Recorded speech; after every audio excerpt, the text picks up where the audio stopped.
ದೆಹಲಿ ಆಯಿತು, ಅದಾದ ನಂತರ ಬೆಂಗಳೂರು ಮುಗಿಯಿತು. ಈಗ ಕಲಬುರಗಿಯತ್ತ ಚಿತ್ತ. ಪವರ್ ಸೆಂಟರ್ ಆಯಿತು. ಕಲಬುರಗಿಯ ಖರ್ಗೆ ನಿವಾಸ. ಮಂತ್ರಿಗಿರಿಗಾಗಿ ಕಲಬುರಗಿಯ ಕಡೆ ಹೊರಟ ಆಕಾಂಕ್ಷಿಗಳು. ಡೆಲ್ಲಿಗೆ ಹೋದ್ರೂ ವರ್ಕೌಟ್ ಆಗಲಿಲ್ಲ, ಸದಾಶಿವನಗರಕ್ಕೂ ಹೋದ್ರೂ ಅಲ್ಲೂ ಆಗಲಿಲ್ಲ. ಈಗ ನೇರವಾಗಿ ಪವರ್ ಸೆಂಟರ್ ಆಯಿತು ಕಲಬುರಗಿ ಖರ್ಗೆ ನಿವಾಸ. ಮಂತ್ರಿಗಿರಿಗಾಗಿ ಕಲಬುರಗಿ ಕಡೆ ಹೊರಟ ಆಕಾಂಕ್ಷಿಗಳು, ಆಸ್ಪರೆಂಟ್ಗಳು. ಎಐಸಿಸಿ ಅಧ್ಯಕ್ಷರ ಭೇಟಿಗೆ ಸಚಿವಾಕಾಂಕ್ಷಿಗಳ ದಾಂಗುಡಿ ಇಡ್ತಾ ಇದ್ದಾರೆ. ತವರಿನಲ್ಲೇ ಸಚಿವರ ಪಟ್ಟಿ ಫೈನಲ್ ಮಾಡ್ತಾರ ಖರ್ಗೆ. ಇವತ್ತು ನಾಳೆ ಕಲಬುರಗಿಯಲ್ಲೇ ಉಳಿಯಲಿರುವ ಖರ್ಗೆ. ಸ್ಥಳೀಯ ಕಾರ್ಯಕ್ರಮಕ್ಕೆ ಕಲಬುರಗಿಗೆ ಬಂದಿರುವಂತಹ ಮಲ್ಲಿಕಾರ್ಜುನ್ ಖರ್ಗೆ ಸಚಿವಾಕಾಂಕ್ಷಿಗಳು ಎಐಸಿಸಿ ಅಧ್ಯಕ್ಷರನ್ನ ಹುಡುಕೊಂಡು ಕಲಬುರಗಿಗೆ ಹೋಗಿದ್ದಾರೆ. ಅಲ್ಲಿನ ಕಾರ್ಯಕ್ರಮಕ್ಕಾಗಿ ತನ್ನ ತವರು ಜಿಲ್ಲೆ ಸ್ವಕ್ಷೇತ್ರ ಅಲ್ಲಿಗೆ ಬಂದಿತ್ತು ಎಐಸಿಸಿ ಅಧ್ಯಕ್ಷರು. ಆ ನಿವಾಸಕ್ಕೊಂದಷ್ಟು ಹೊಸ ಶಾಸಕರು, ಹಳೆ ಶಾಸಕರು ಎಲ್ಲರೂ ದಾಂಗುಡಿ ಇಟ್ಟರು. ಡಿಕೆ ಕ್ಯಾಬಿನೆಟ್ನಲ್ಲಿ ನನಗೂ ಒಂದು ಅವಕಾಶ, ಈ ತರಹದ್ದೊಂದು ಚರ್ಚೆ ಆಗೋದು ಸಾಮಾನ್ಯ. MLA ಆದವನಿಗೆ ಮಂತ್ರಿ ಆಗಬೇಕು ಅನ್ನೋ ಆಸೆ, ಮಂತ್ರಿ ಆದವನಿಗೆ ನಾನೊಮ್ಮೆ CM ಆಗಬೇಕು ಅನ್ನೋ ಆಸೆ ಮನುಷ್ಯ ಸ್ವಾಭಾವಿಕ. ಈ ಪೊಲಿಟಿಕಲ್ ಏನು ಹೇಳ್ತಾರೆ, ಈ ಆಸೆಗಳು ತಪ್ಪಲ್ಲ.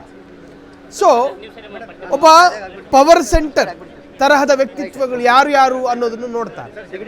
ಒಂದು DK ಜೊತೆ ಕೆಲಸ ಆಗಬೇಕು ಅಥವಾ ಹೈಕಮಾಂಡ್ ನಾಯಕರ ಜೊತೆ ಆಗಬೇಕು. ಏನೂ ಆಗಿಲ್ಲ ಅಂದ್ರೆ ರಾಷ್ಟ್ರೀಯ ಅಧ್ಯಕ್ಷ, ನ್ಯಾಷನಲ್ ಪ್ರೆಸಿಡೆಂಟ್, ಎಐಸಿಸಿ ಅಧ್ಯಕ್ಷ ಮಲ್ಲಿಕಾರ್ಜುನ್ ಖರ್ಗೆ ಕಲಬುರಗಿಗೆ ಬಂದಂತಹ ಸಂದರ್ಭದಲ್ಲಿ ವಿಧಾನ ಪರಿಷತ್ನ ವಿಪಕ್ಷ ನಾಯಕನೂ ಹೌದು, ರಾಜ್ಯಸಭಾ ವಿಪಕ್ಷ ನಾಯಕ ಮಲ್ಲಿಕಾರ್ಜುನ್ ಖರ್ಗೆ. ಸೊ ಇವೆಲ್ಲವೂ ಇದ್ದಾಗ ಅವರ ಬಳಿ ಒಂದಷ್ಟು ಚರ್ಚೆಗಳಾಗಬೇಕಲ್ಲ. ಸೊ ಆ ಚರ್ಚೆಯ ಭಾಗವಾಗಿ ಇವತ್ತು ಒಂದಷ್ಟು ಆಕಾಂಕ್ಷಿಗಳು ಬಂದರು. ಮಲ್ಲಿಕಾರ್ಜುನ್ ಖರ್ಗೆ ಅವರ ಜೊತೆ ಒಂದಷ್ಟು ಮಾತುಕತೆಯನ್ನು ನಡೆಸಿದ್ರು. DK ಕ್ಯಾಬಿನೆಟ್ನಲ್ಲಿ ಯಾರ್ಯಾರು ಸಂಭಾವ್ಯ ಮಂತ್ರಿಗಳು, ಆ ಸ್ಥಾನಕ್ಕೆ ನಾನೂ ಹೋಗಬಹುದಾ, ಸೊ ಈ ಅರ್ಥದಲ್ಲಿ ಒಂದು ಸ್ವಲ್ಪ ಇನ್ಫ್ಲೂಯೆನ್ಸ್ ಪ್ರಯೋಗ ಮಾಡ್ಕೊಳ್ಳೋಣ ಅಂಥೇಳಿ ಬಂದಿರಲೂಬಹುದು. ಸೊ DK ಶಿವಕುಮಾರ್ ಅವರ ಹೊಸ ಕ್ಯಾಬಿನೆಟ್ಟಿಗೆ ಸೇರೋದಕ್ಕೆ ಮಲ್ಲಿಕಾರ್ಜುನ್ ಖರ್ಗೆ ಅವರ ಕಲಬುರಗಿ ನಿವಾಸ ಒಂದು ಅರ್ಥದ ಪವರ್ ಸೆಂಟರ್ ಆಗಿ ಬದಲಾಗಿದೆ. ಜನವೋ ಜನ. ಈ ಬಗ್ಗೆ ಹೆಚ್ಚಿನ ಡೀಟೇಲ್ಸ್ ಕೊಡೋದಕ್ಕೆ ನಮ್ಮ ಪ್ರತಿನಿಧಿ ಪುರುಷೋತ್ತಮ್ ಫೋನ್ ಸಂಪರ್ಕದಲ್ಲಿ.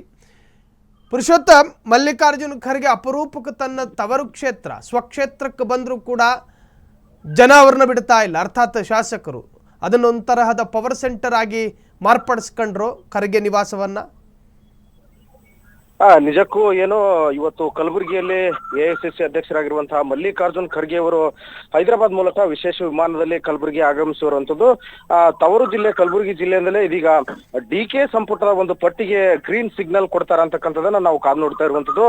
ರಾಜ್ಯ ರಾಜಕಾರಣದ ಪವರ್ ಸೆಂಟರ್ ಆಗಿಯೂ ಕೂಡ ಇದೀಗ ಕಲಬುರಗಿ ಆಗ್ತಾ ಇರುವಂತದ್ದು. ಹೈದರಾಬಾದ್ ಮೂಲಕ ಇದೀಗ ಕಲಬುರಗಿಗೆ ಎಐಸಿಸಿ ಅಧ್ಯಕ್ಷರಾಗಿರುವಂತಹ ಮಲ್ಲಿಕಾರ್ಜುನ್ ಖರ್ಗೆ ಅವರು ಬಂದಿರುವಂತದ್ದು. ಮತ್ತೊಂದು ಕಡೆ ಇದೀಗ ಎಐಸಿಸಿ ಅಧ್ಯಕ್ಷರ ತವರು ಜಿಲ್ಲೆ ಕಲಬುರಗಿಯಲ್ಲಿ ಕೂಡ ಸಾಕಷ್ಟು ಶಾಸಕರು ಕೂಡ ಅವರ ಮನೆಗೆ ಬರ್ತಾ ಇರುವಂತದ್ದು. ಪ್ರಮುಖವಾಗಿ ಇದೀಗ ಅವರ ಮನೆಗೆ ಶಾಸಕರು ಸೇರಿದಂತೆ ಕಾಂಗ್ರೆಸ್ನ ಪ್ರಮುಖ ನಾಯಕರು ಕೂಡ ಅವರ ಮನೆಗೆ ಭೇಟಿಯನ್ನ ಕೊಡ್ತಾ ಇರುವಂತದ್ದು. ಸೊ ಹೀಗಾಗಿ ಅವರು ಕೂಡ ಏನು ಕಲಬುರಗಿಗೆ ವಿಮಾನ ನಿಲ್ದಾಣಕ್ಕೆ ಆಗಮಿಸಿದ್ರು. ಅಲ್ಲಿ ಸುದ್ದಿಗಾರರೊಂದಿಗೂ ಕೂಡ ಎಐಸಿಸಿ ಅಧ್ಯಕ್ಷರಾಗಿರುವಂತಹ ಮಲ್ಲಿಕಾರ್ಜುನ್ ಅವರು ಮಾತಾಡ್ತಾರೆ. ಅಂದ್ರೆ ಹೊಸ DCM ಪ್ರಪೋಸಲ್ ಇನ್ನೂ ಬಂದಿಲ್ಲ. ಪ್ರಪೋಸಲ್ ಬಂದ ಮೇಲೆ ನಾವು ಎಷ್ಟು DCM ಮಾಡಬೇಕು ಅಂತಕ್ಕಂಥದ್ದನ್ನ ನಾವು ನಿರ್ಧಾರವನ್ನ ಮಾಡ್ತೀವಿ, ಎಷ್ಟು ಮಿನಿಸ್ಟರ್ನ ಮಾಡಬೇಕು ಅಂತಕ್ಕಂಥದ್ದನ್ನ ಕೂಡ ನಾವು ಅಲ್ಲಿ ನಿರ್ಧಾರವನ್ನ ಮಾಡ್ತೀವಿ. ಮಹತ್ವದ ಏನು ಅಧ್ಯಕ್ಷ ಸ್ಥಾನಗಳಲ್ಲೂ ಕೂಡ ಜೊತೆಗೆ ಯಾವ ರೀತಿ ಚರ್ಚೆ ನಡೆದಿದೆ ಅಂತಕ್ಕಂಥದ್ದನ್ನ ಸಹ ಅವರು ಹೇಳಿದ್ರು. ಇವೆಲ್ಲ 3ನೇ ತಾರೀಕು ಆದ್ಮೇಲೆ ಗೊತ್ತಾಗುತ್ತೆ. ಅಲ್ಲಿವರೆಗೂ ಯಾವ ವಿಚಾರವೂ ಕೂಡ ಗೊತ್ತಾಗಲ್ಲ.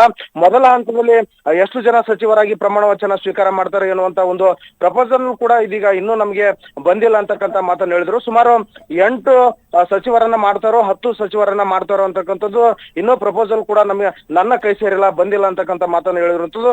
ಮತ್ತೊಂದು ಕಡೆ ಸದ್ಯಕ್ಕೆ ಒಂದು ಹಂತದಲ್ಲಿ ಸಚಿವರನ್ನ ಮಾಡಿ ಅದಾದ ಬಳಿಕ 15 ದಿನ ಅಥವಾ 1 ತಿಂಗಳು ಬಿಟ್ಟು 2ನೇ ಹಂತದ ಮಂತ್ರಿ ಮಂಡಲವನ್ನ ನಾವು ರಚನೆಯನ್ನ ಮಾಡುವಂತ ಒಂದು ವಿಚಾರ ಇಟ್ಕೊಂಡಿದೀವಿ ಅಂತಕ್ಕಂಥದ್ದು ಹೇಳ್ತಾರೆ. ಮತ್ತೆ ಆದ್ರೆ CM ಏನ್ ಮಾಡ್ತಾರೋ ಅಂತಕ್ಕಂಥದ್ದು ಅದು ಅವರಿಗೆ ಬಿಟ್ಟಿದೆ ಅಂತಕ್ಕಂಥ ಮಾತನ್ನ ಕೂಡ ಸ್ವತಃ ಮಲ್ಲಿಕಾರ್ಜುನ್ ಖರ್ಗೆ ಅವರು ಹೇಳ್ತಕ್ಕಂಥದ್ದು. ನೂತನ KPC ಅಧ್ಯಕ್ಷರ ಆಯ್ಕೆ ವಿಚಾರವನ್ನು ಕೂಡ ಖರ್ಗೆ ಅವರು ಅದರ ಬಗ್ಗೆ ಕೂಡ ಪ್ರತಿಕ್ರಿಯೆಯನ್ನ ನೀಡಿದ್ರು. ನೂತನ ಅಧ್ಯಕ್ಷರ ಏನು ಆಯ್ಕೆಗೆ ನಾವಿದೀಗ ಸರ್ಚ್ ಅನ್ನ ಮಾಡ್ತಾ ಇದ್ದೀವಿ.